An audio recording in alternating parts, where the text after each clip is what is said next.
नमस्कार मित्रांनो, या व्हिडिओमध्ये आपण काही महत्त्वाचे पुरस्काराचे जे काही प्रश्न आहेत बघा ते डिस्कस करणार आहे. आपल्या व्हिडिओचा पहिला प्रश्न आहे का जो काही 54वा दादासाहेब फाळके पुरस्कार आहे हा कोणाला प्रदान करण्यात आला. अतिशय IMP प्रश्न आहे बघा, लगेच स्टार मारून लिहून ठेवा. कोणत्याही परीक्षेमध्ये तुम्हाला हा पाहायला मिळू शकतो, त्यामुळे लगेचच्या लगे याला तुम्ही काय करायचं आहे, स्टार मारून लिहून ठेवायचं आहे. लक्षात ठेवायचं बघा, मिथुन चक्रवर्ती. लक्षात ठेवा, 54वा दादासाहेब फाळके पुरस्कार हा मिथुन चक्रवर्तीला देण्यात आलेला आहे. पहा, दादासाहेब फाळके पुरस्काराविषयी जर थोडं पाहिलं आपण तर बघा, दादासाहेब फाळके पुरस्कार मिथुन चक्रवर्ती यांना बघा लाईफ टाईम अचिव्हमेंटसाठी हा पुरस्कार देण्यात आलेला आहे. बघा, 2022चा वहिदा रहमान यांना देण्यात आला होता. सर्वोत्कृष्ट अभिनेता या ठिकाणी शाहरुख खान जवान पिक्चरसाठी यांना हा देण्यात आलेला आहे. सर्वोत्कृष्ट अभिनेत्री जर विचारली, राणी मुखर्जी. बघा, लक्षात ठेवायचे, राणी मुखर्जी. सर्वोत्कृष्ट चित्रपट कोणता राहिलेला आहे तर ॲनिमल हा राहिलेला आहे. बघा, कोणता, ॲनिमल. सर्वोत्कृष्ट दिग्दर्शक तर विनोद चोप्रा 12 फेल, म्हणजे 12वी फेल जो काही चित्रपट आला या ठिकाणी विनोद चोप्रा या ठिकाणी दिग्दर्शक राहिलेले आहे. दादासाहेब फाळके भारतीय चित्रपटसृष्टीचे जनक यांच्या या ठिकाणी बघा स्मरणार्थ दिला जातो. पहिला चित्रपट कोणता होता तर राजा हरिश्चंद्र हा त्यांचा पहिला चित्रपट होता. पुढचा प्रश्न बघा, नुकतेच 2024मध्ये महाराष्ट्रामधील किती व्यक्तींना पद्मभूषण पुरस्काराने सन्मानित करण्यात आलं. तर बघा, टोटल 6 व्यक्तींना या ठिकाणी 2024मध्ये बघा जे काही पद्मभूषण पुरस्कार आहे या पुरस्काराने सन्मानित करण्यात आलं. लक्षात ठेवायचं आहे, 6 व्यक्ती आहेत. पहिले तर बघा होर्मजी एन कामा शिक्षण आणि पत्रकारितेमध्ये त्यांना देण्यात आलं आहे. बघा, त्याच्यानंतर अश्विन मेहता यांना वैद्यकीय सेवामध्ये देण्यात आलेलं आहे. राम नाईक यांना बघा व्यवहारासाठी देण्यात आलं आहे. बघा, सार्वत्रिक व्यवहार. त्याच्यानंतर दत्तात्रय मायालू उर्फ यांना बघा कलेसाठी देण्यात आले. बघा, त्याच्यानंतर प्यारेलाल शर्मा यांना सुद्धा कलेसाठी, कुंदन व्यास यांना साहित्य आणि शिक्षण आणि कलामध्ये देण्यात आले. बघा, लक्षात ठेवायचं, 6 व्यक्तींना हे देण्यात आले. बघा, पुढचा प्रश्न खूप महत्त्वाचा आहे. बघा, 58वा ज्ञानपीठ पुरस्कार 2023 देऊन कोणाला सन्मानित करण्यात आलं. जो काय 58वा ज्ञानपीठ पुरस्कार आहे या पुरस्काराने कोणाला सन्मानित करण्यात आलं तर गुलझार. लक्षात ठेवा, गुलझार आणि राम भद्राचार्य या 2 व्यक्तींना बघा, म्हणजे A आणि B या 2 व्यक्तींना या ठिकाणी या पुरस्काराने सन्मानित करण्यात आले. या पुरस्काराची स्थापना 1961मध्ये एका वर्षाच्या चालू घडामोडी मिळणार आहेत आणि त्या पण 149 रुपयामध्ये. बघा, त्याचबरोबर आपले जेवढे काही व्हिडिओ झाले असतील बघा, इतिहास, भूगोल, जे काही टॉपिक असेल बघा जीकेचं, ते सगळं तुम्हाला या ठिकाणी प्रश्न मिळणार आहेत. बघा, तुम्हाला फक्त 149 रुपयामध्ये मिळणार आहेत. अतिशय कमी किमतीमध्ये बघा तुमचा जीकेचा हा टॉपिक पूर्ण कव्हर होणार आहे आणि चालू घडामोडीबद्दल एकदम निश्चिंत राहायचं आहे. बघा, सगळं तुम्हाला मिळणार आहे. बघा, आपण जेवढे काही व्हिडिओ टाकलेले बघा त्याचे PDF मिळणार आहे फक्त 149 रुपयामध्ये. तुम्हाला दिलेला QR कोड स्कॅन करायचा आहे किंवा जो काय आपला फोनपे गुगल पे नंबर आहे बघा 8275558283 याला तुम्हाला काय करायचं, 149 रुपये सेंड करायचे आहेत आणि त्याच नंबरला बघा तुम्हाला व्हॉट्सअपला त्याचा स्क्रीनशॉट टाकायचा आहे. बघा, लवकरात लवकर घ्या मित्रांनो, कारण की या ठिकाणी आपण शांततेच्या काळामध्ये अभ्यास केला तर आपल्याला पुन्हा रक्त सांडायची वेळ येणार नाही. आपली हीच खरी वेळ असते बघा अभ्यासाची, कारण की ज्यावेळेस पेपर येतात मग टायमाला विहीर खोदून काही उपयोग होणार नाही. त्यामुळे आत्ताच्या आत्ता आपल्याला हे मध्ये करण्यात आली होती. पहिला पुरस्कार हा जी शंकर कुरूप यांना देण्यात आला होता. बघा, ते मल्याळम लेखक होते. 1965मध्ये त्यांना हा पुरस्कार देण्यात आला होता, पहिला पुरस्कार. साहित्यामधील बघा हा सर्वोत्कृष्ट पुरस्कार आहे. राज्यघटनेच्या अनुसूची 8मध्ये उल्लेख असलेल्या 22 भाषा तसेच इंग्रजी अशा 23 भाषांमधील साहित्यासाठी हा पुरस्कार दिला जातो. 2024मध्ये बघा गुलजार उर्दू भाषेमधली याला भेटला आणि जगद्गुरू राम भद्राचार्य संस्कृत भाषेसाठी यांना हा पुरस्कार देण्यात आला. 2023चा पुरस्कार दामोदर मौजो कोकणी साहित्यासाठी यांना हा पुरस्कार देण्यात आला होता. पुढचा प्रश्न आहे, आणि मित्रांनो तुम्हाला जर माझे व्हिडिओ आवडत असतील तर नक्कीच चॅनलला सबस्क्राईब करा आणि व्हिडिओला लाईक करा. बघा, व्हिडिओला लाईक केलं तर माझी मेहनत 100% काम करते आणि हा व्हिडिओ नक्कीच आपल्या मित्रांपर्यंतसुद्धा शेअर करा. स्वच्छ सर्वेक्षण 2023 पुरस्कारानुसार सर्वात स्वच्छ राज्य कोणतं ठरलं आहे तर 2023 पुरस्कारानुसार सर्वात स्वच्छ राज्य आपलं महाराष्ट्र राज्य ठरलेलं आहे. लक्षात ठेवायचं, कोणतं, महाराष्ट्र राज्य हे आपलं ठरलेलं आहे. तर बघा, स्वच्छ सर्वेक्षण 2023नुसार जे काही पुरस्कार आहेत बघा ते पाहूयात. सर्वात स्वच्छ जर शहर विचारलं तर इंदोर आहे. बघा, लक्षात ठेवायचं, इंदोर आणि सुरत संयुक्तपणे इंदोरला बघा सलग 7व्यांदा स्वच्छ शहरचा पुरस्कार प्रदान करण्यात आला. यामध्ये नवी मुंबई बघा 3ऱ्या क्रमांकावरती आहे. 1 लाखपेक्षा कमी लोकसंख्येमध्ये सासवड आणि लोणावळा ही 2 आपल्याला या ठिकाणी शहरं पाहायला मिळतात. त्याचप्रकारे स्वच्छ गंगा शहर वाराणसी आणि प्रयागराजमध्ये आपल्याला पाहायला मिळतात. त्याच्यानंतर स्वच्छ राज्य पहिलं महाराष्ट्र, मध्य प्रदेश आणि छत्तीसगड हे काय आहेत बघा राज्य आहेत बघा. थीम होती बघा वेस्ट टू वेल्थ. लक्षात ठेवा थीम काय होती 2024ची, वेस्ट टू वेल्थ. नेक्स्ट बघा रॅमन मॅगसेसे पुरस्कार 2024 देऊन कोणाला सन्मानित करण्यात आलं. बघा रॅमन मॅगसेसे पुरस्कार 2024 तर हायो मियाझाकी. लक्षात ठेवा खूप महत्त्वाचा प्रश्न आहे. 2024चा रॅमन मॅगसेसे पुरस्कार हायो मियाझाकीला देण्यात आलेला आहे. पुढचा प्रश्न आहे मेजर ध्यानचंद खेलरत्न पुरस्कार हा कोणाला देण्यात आला. तर चिराग शेट्टी आणि सात्विक साईराज या दोघांना बघा मेजर ध्यानचंद खेलरत्न पुरस्काराने सन्मानित करण्यात आलेला आहे. अतिशय महत्त्वाचा प्रश्न आहे. चिराग शेट्टी मुंबईचा बघा बॅडमिंटनपटू आहे आणि याला हा देण्यात आला बघा. सात्विक साईराज रंकीरेड्डी ह्या बॅडमिंटनपटू आहेत बघा, दोघांना ह्या देण्यात आलेला आहे बघा. इतर राष्ट्रीय क्रीडा पुरस्कार 2023चे विजेते जर पाहिले तर महाराष्ट्रामधले पाहूयात. अर्जुन पुरस्कार बघा ओजस देवतळे तिरंदाज खेळाडू आहे बघा. कोणता आहे तिरंदाजी आणि तो नागपूर शहरामधला आहे बघा, नागपूर जिल्ह्याचा आहे. त्याच्यानंतर आदिती गोपीचंद स्वामी ही सुद्धा तिरंदाजी सातारा जिल्ह्यामधली आहे. द्रोणाचार्य पुरस्कार बघा गणेश देवरुखकर यांना देण्यात आलेला बघा. आणि हे कोण आहेत मल्लखांब प्रशिक्षक आहेत. लक्षात ठेवायचं आहे गणेश देवरुखकर. पुढचा प्रश्न आहे बघा 2024 सालचा लता मंगेशकर पुरस्कार हा कोणाला देण्यात आला. जो काय 2024चा आहे लता मंगेशकर पुरस्कार हा अमिताभ बच्चनला देण्यात आला बघा. लक्षात ठेवायचं आहे. 2023चा आशा भोसले यांना प्रदान करण्यात आला होता. 2022चा नरेंद्र मोदी यांना बघा. 2022चा जो काही पहिला पुरस्कार आहे हा त्याच वेळेस चालू केला होता आणि तोच नरेंद्र मोदीला देण्यात आला होता.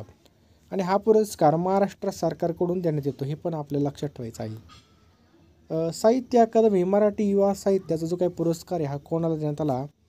तर देवीदास सौदागर यांना बघा साहित्य अकादमी कोणता बघा साहित्य अकादमी युवा साहित्याचा पुरस्कार देवीदास सौदागरला देण्यात आला बघा.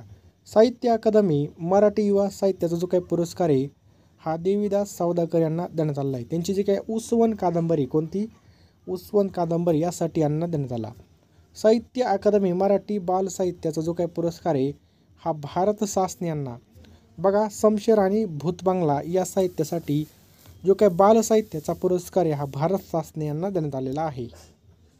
पुढचा प्रश्न बघा 2023चा 33वा सरस्वती सन्मान कोणाला देण्यात आला बघा. 2023चा जो काही सरस्वती सन्मान आहे हा प्रभा वर्मा यांना देण्यात आला बघा. लक्षात ठेवायचं आहे 2023चा 33वा सरस्वती सन्मान प्रभा वर्मा यांना देण्यात आलेला आहे. अतिशय महत्त्वाचा प्रश्न आहे प्रभा वर्मा बघा.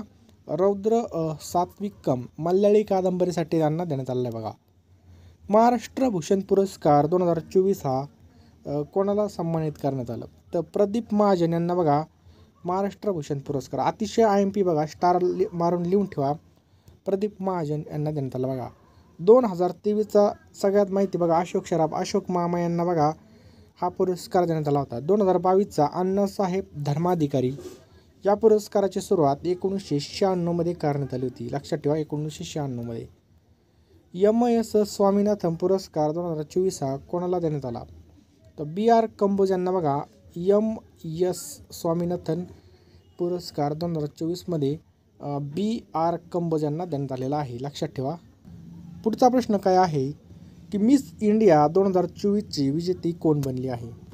तर निकिता पोरवाल. लक्षात ठेवा मित्रांनो 2024ची जी काही विजेता आहे बघा ती निकिता पोरवाल ही ठरली आहे. लक्षात ठेवा निकिता पोरवाल 2024ची लक्षात ठेवा. त्याच्यानंतर क्रिस्टानिया पिचकोवा ही मिस युनिव्हर्स 2024ची राहिलेली पहा. Miss India universe 2024 Riya Singh ही राहिलेली आहे. मिस इंडिया वर्ल्ड वाईड 2024 बघा ध्रुवी पटेल ही राहिलेली आहे. पुढचा प्रश्न आहे नॅशनल फिल्म अवॉर्ड 2024 नुसार सर्वोत्कृष्ट अभिनेता कोण ठरला आहे. ऑप्शन क्रमांक B रिषभ शेट्टी हा ठरलेला आहे पहा. सर्वोत्कृष्ट अभिनेता या ठिकाणी बघा रिषभ शेट्टी कांतारा चित्रपट आहे बघा. सर्वोत्कृष्ट जी काही नटी आहे अभिनेत्री नित्या मेनन आणि मानसी पारेख ही ठरली आहे. सर्वोत्कृष्ट चित्रपट बघा अट्टम हा राहिलेला आहे. सर्वोत्कृष्ट दिग्दर्शक सूरज बडा जात्या उंचाई हा चित्रपट आहे बघा त्यांचा. सर्वोत्कृष्ट मराठी चित्रपट बघा वाळवी हा ठरलेला आहे, लक्षात ठेवा वाळवी. पहिला राष्ट्रीय विज्ञान रत्न पुरस्कार हा कोणाला देण्यात आला? तर डॉक्टर जी पद्मनाभन, लक्षात ठेवा पहिला राष्ट्रीय विज्ञान रत्न पुरस्कार हा डॉक्टर जी पद्मनाभन यांना देण्यात आलेला आहे. विज्ञान आणि तंत्रज्ञान क्षेत्रामधील सर्वोत्कृष्ट राष्ट्रीय पुरस्कार आहे बघा 2024 साली पहिलाच पुरस्कार चालू करण्यात आला.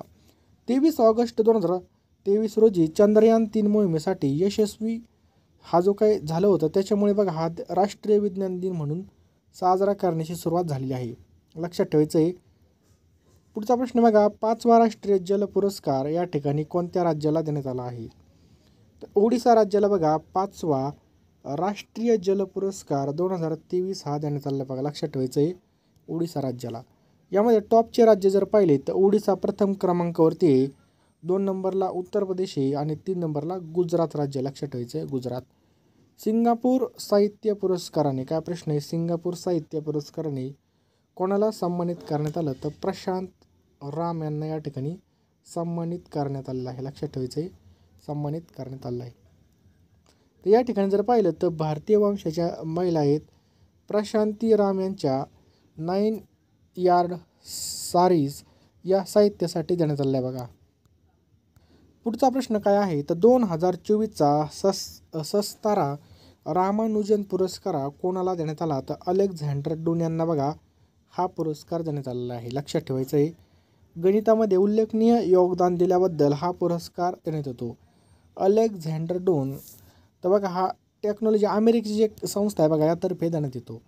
फिजी देशाचा सर्वोत्कृष्ट नागरी सन्मान कोणत्या भारतीयाला देण्यात आला? तर फिजी देशाचा जो काही सर्वोच्च नागरी सन्मान आहे हा आपल्या राष्ट्रपती द्रौपदी मुर्मू यांना देण्यात आला बघा, लक्षात ठेवायचं आहे. चॅम्पियन ऑफ ऑर्डर बघा काय पुरस्काराचं नाव आहे, champion of order of Fiji. भारताचे राष्ट्रपती द्रौपदी मुर्मू यांना फिजी देशाचा सर्वोच्च नागरी सन्मान देण्यात आला. त्याचप्रकारे बघा grand collar of the order of Timor Leste. त्याचबरोबर नरेंद्र मोदी यांना रशियाचा सर्वोत्कृष्ट सन्मान order of Saint Andrew the Apostle हा पुरस्कार देण्यात आला. भूतानचा सर्वोच्च नागरी सन्मान ऑर्डर ऑफ द द्रुगायलोपो पहिल्याच विदेशी व्यक्तीला देण्यात आलेला आहे बघा, हा सुद्धा नरेंद्र मोदीला. नेक्स्ट बघा आंतरराष्ट्रीय ऑलिम्पिक समितीकडून ऑलिम्पिक ऑर्डर देऊन कोणत्या भारतीयाचा सन्मान करण्यात आला? तर अभिनव बिंद्रा, लक्षात ठेवायचे बघा आंतरराष्ट्रीय ऑलिम्पिक समितीकडून ऑलिम्पिक ऑर्डर देऊन कोणत्या भारतीयाचा सन्मान करण्यात आला? तर अभिनव बिंद्रांचा या ठिकाणी सन्मान करण्यात आलेला आहे. ऑलिम्पिकमध्ये महत्त्वपूर्ण भूमिका बजावणाऱ्या व्यक्तींना हा पुरस्कार देण्यात येतो.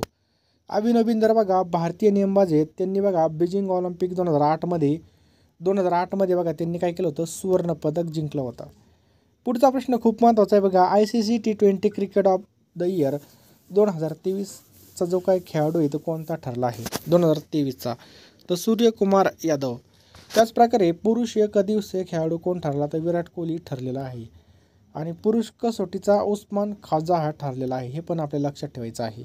आणि मित्रांनो आता या प्रश्नाचं उत्तर तुम्हाला कमेंट बॉक्समध्ये टाईप करायचं आहे की महाराष्ट्र भूषण पुरस्कार 2024 हा कोणाला देण्यात आलेला आहे. याचं उत्तर नक्की कमेंट बॉक्समध्ये टाईप करा.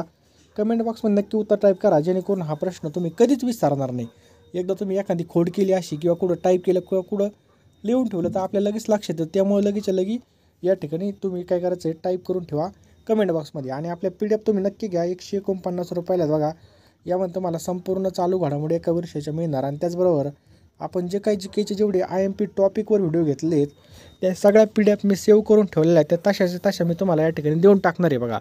त्याचमध्ये नुसतं करंट अफेअर नाही तुम्हाला GKसुद्धा भेटणार आहे.